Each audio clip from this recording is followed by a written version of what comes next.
Muy buenos días. El motivo de este video, más que el de explicar las implicaciones que tiene la necesidad de la implementación de la NIF en Colombia, es el de crear la inquietud entre los comerciantes de la importancia de esta obligatoriedad de acuerdo a la norma vigente. Lastimosamente, el común denominador de la solicitud de nuestros servicios, hablo de lo contable porque soy contador público, por parte de los comerciantes, se debe a la exigencia que impone la normativa colombiana en que estos tienen que cumplir con los deberes formales ante los entes de control, más que utilizar la asesoría profesional como herramienta para la toma de decisiones. El tema se llama obligatoriedad de los pequeños empresarios en llevar contabilidad en Colombia bajo normas internacionales. Implicaciones en lo contable y fiscal. Si bien es cierto, el Código de Comercio en su artículo 13 menciona quiénes son comerciantes. Artículo 13, presunciones de estar ejerciendo el comercio. Para todos los efectos legales se presume que una persona ejerce el comercio en los siguientes casos. Primero, cuando se haya inscrito en el registro mercantil. Segundo, cuando tenga establecimiento de comercio abierto. Y tercero, cuando se anuncie al público como comerciante por cualquier medio. Hay que aclarar siempre la importancia que tiene para un comerciante la debida teneduría de una contabilidad donde se respete la normatividad vigente. Y en este caso, la aplicación de las normas internacionales de acuerdo a la Ley 1314 del 2009. En el artículo 19 se describe de una manera muy sencilla y concisa los deberes formales de los comerciantes. Primero, matricularse en el registro mercantil.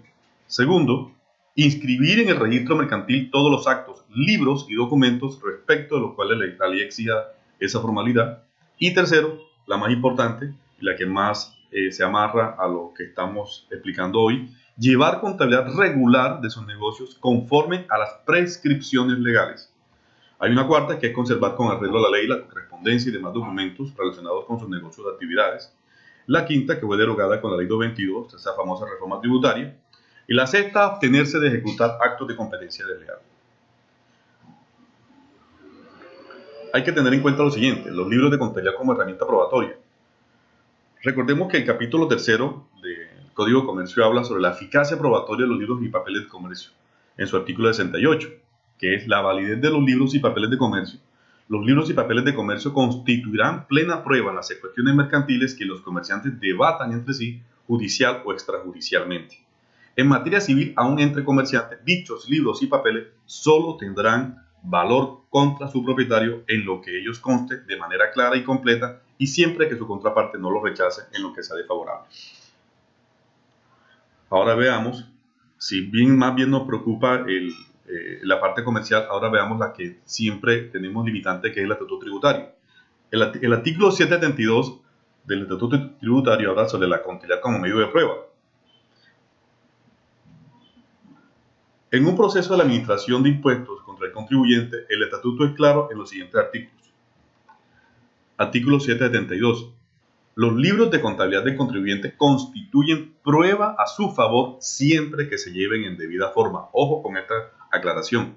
Artículo 773. Forma y requisitos para llevar la contabilidad. Para efectos fiscales, la contabilidad de los comerciantes deberá sujetarse al título 4 del libro primero del Código de Comercio. Y cuando se habla de los libros, sobre los libros de comercio, ese capítulo, mostrar fielmente el movimiento diario de ventas y compras. Las operaciones correspondientes podrán expresarse globalmente, siempre que se especifiquen de modo preciso los comprobantes externos que respalden los valores anotados.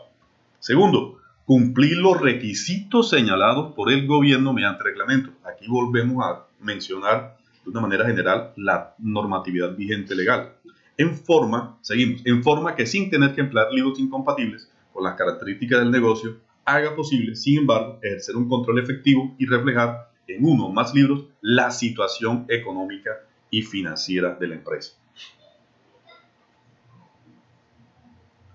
Ahora, siendo un poco más enfático en lo que tiene que ver con las últimas reformas tributarias, hablamos de la anterior, que fue la 1607, en su artículo 165, que hablaba sobre un tiempo de acoplamiento a las normas, es decir, nos estaba dando la norma 4 años para acoplarnos a la norma internacional de contabilidad, y decía lo siguiente: artículo 165 de la ley 1607-2012, normas contables. Únicamente para efectos tributarios, las remisiones contenidas en las normas tributarias a las normas contables continuarán vigentes durante los 4 años siguientes a la entrada en vigencia de las normas internacionales de información financiera. Nos daban, como quien dice, un tiempo siempre considerado para acoplarnos a las normas internacionales de información financiera. Seguimos, con el fin de que durante ese periodo se puedan medir los impactos tributarios y proponer la adopción de las disposiciones legislativas que correspondan. Pero ahora, con la última reforma tributaria, en la ley 1819, derogó el artículo 165 de la ley 1607 de 2012, según el cual los nuevos marcos normativos, bajo normas internacionales, no tendrían efectos fiscales en sus primeros 4 años de aplicación. Además, modificó y agregó varios artículos al Estatuto Tributario para establecer que las bases del impuesto de renta se obtendrán principalmente a partir de las cifras contables obtenidas mediante la aplicación de los nuevos marcos, pero tras efectuar sobre estas las depuraciones mencionadas de forma expresa en la norma. De acuerdo con la nueva reforma tributaria contenida en la ley 1819 de diciembre 29 de 2016, a partir del ejercicio 2017, las cifras financieras de los obligados a llevar contabilidad, que además apliquen los nuevos marcos normativos bajo normas internacionales, tendrán efectos fiscales, pues serán el punto de partida para obtener las bases fiscales, al menos del impuesto de renta y de industria y comercio. Aunque sigue la duda sobre los efectos en las bases fiscales de los demás impuestos nacionales o territoriales, tales como el IVA y el impuesto nacional de consumo. Eso expreso se ve en el artículo 22 y 342 de la ley 1819. En efecto, el artículo 376 de la ley 1819 derogó de forma expresa la forma contenida en el artículo mencionado anteriormente, el artículo 165, la cual había establecido que los nuevos marcos normativos bajo normas internacionales no tendrían efectos en la determinación de las bases fiscales durante sus primeros 4 años de aplicación oficial. Por tal motivo, el decreto 2548 de diciembre de 2014, luego recopilado en los artículos 1.71 y 1.79 del decreto único tributario 1625 de octubre 11 de 2016, dictaminó que los obligados a llevar contabilidad utilizarían, en algunos casos hasta el 2019, un sistema de registro de diferencias o un libro tributario, al fin de realizar con cualquiera de estos una contabilidad alterna que solo se ajustará a las normas de los decretos 2649 y 2650 del 93. ¿Qué interpreta lo anterior? Que para llegar a unos resultados fiscales debe realizarse primero una conciliación contable depurada, tomando como base primordial la contabilidad registrada bajo NIF. La ley 1819 del 2016 efectuó en el artículo 28 del Estatuto Tributario, establece cuáles serían aquellas partidas de los ingresos contables reconocidos bajo normas internacionales que no tendrán efectos en la determinación del impuesto de renta, y dicho proceso también se llevó a cabo en relación con los costos y deducciones expresados en el artículo 59 y 105 del Estatuto Tributario. Ahora veamos, para mí, cuáles han sido unos artículos modificados con la ley 1819, que fue el artículo 21-1 del Estatuto Tributario modificado por el artículo 22 de la ley 1819 del 2016, que expresa tácitamente: para la determinación del impuesto sobre la renta y complementarios en el valor de los activos, pasivos, patrimonio, ingresos, costos y gastos, los sujetos pasivos de este impuesto obligados a llevar contabilidad aplicarán los sistemas de reconocimiento y medición de conformidad con los marcos técnicos normativos contables vigentes en Colombia. Lo que esto quiere decir es: contabilidad bajo NIF, depuremos resultados, estados financieros fiscales. Ahora, hay una modificación de acuerdo al artículo 137 de la ley 1819, se modifica el artículo 772-1, en el cual hablamos anteriormente, y es muy claro en lo siguiente: sin perjuicio de lo previsto en el artículo 4 de la ley 1314-2009, los contribuyentes obligados a llevar contabilidad deberán llevar un sistema de control o de conciliaciones de las diferencias que surjan entre la aplicación de los nuevos marcos técnicos normativos contables y las disposiciones de este estatuto. El gobierno nacional reglamentará la materia. Y finaliza: el incumplimiento de esta obligación se considera para efectos sancionatorios como una irregularidad en la contabilidad.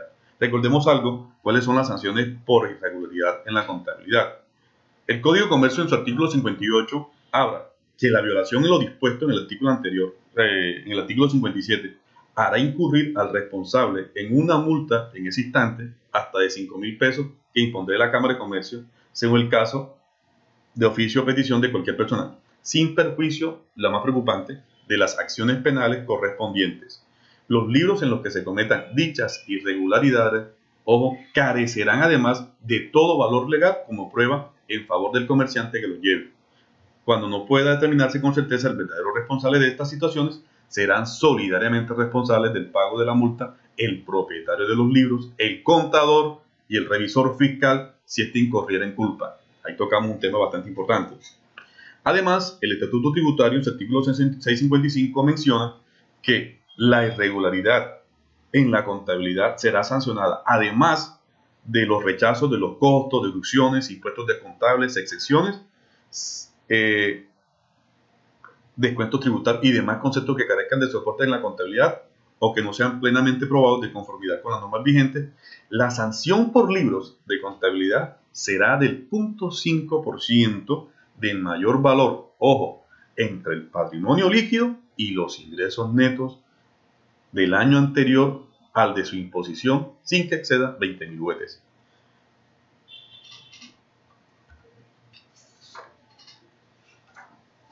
Ahora, la parte que más preocupa y es la que crea el motivo por el cual se crea la creación de, donde la redundancia de este video.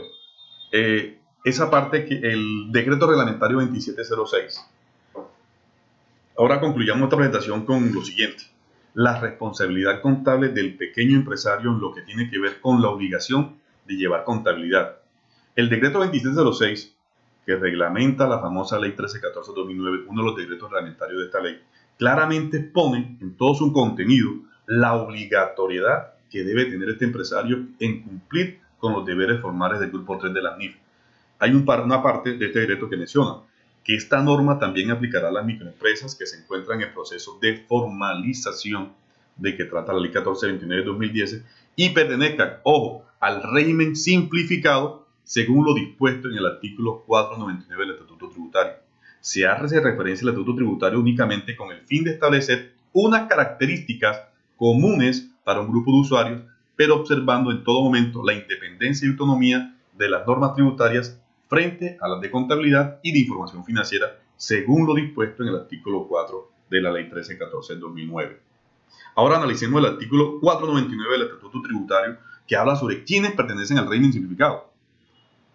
Al régimen simplificado del impuesto sobre las ventas pertenecen las personas naturales, comerciantes y los artesanos que sean minoristas o detallistas, los agricultores y los ganaderos, que realicen operaciones grabadas. Ojo, así como quienes presten servicios grabados. Es decir, ahí estamos mencionando contadores, abogados, profesionales independientes. Siempre y cuando cumplan la totalidad de las siguientes condiciones. El hecho de que cumpla alguna o se pase de estos topes, automáticamente recordemos que es régimen común de ventas.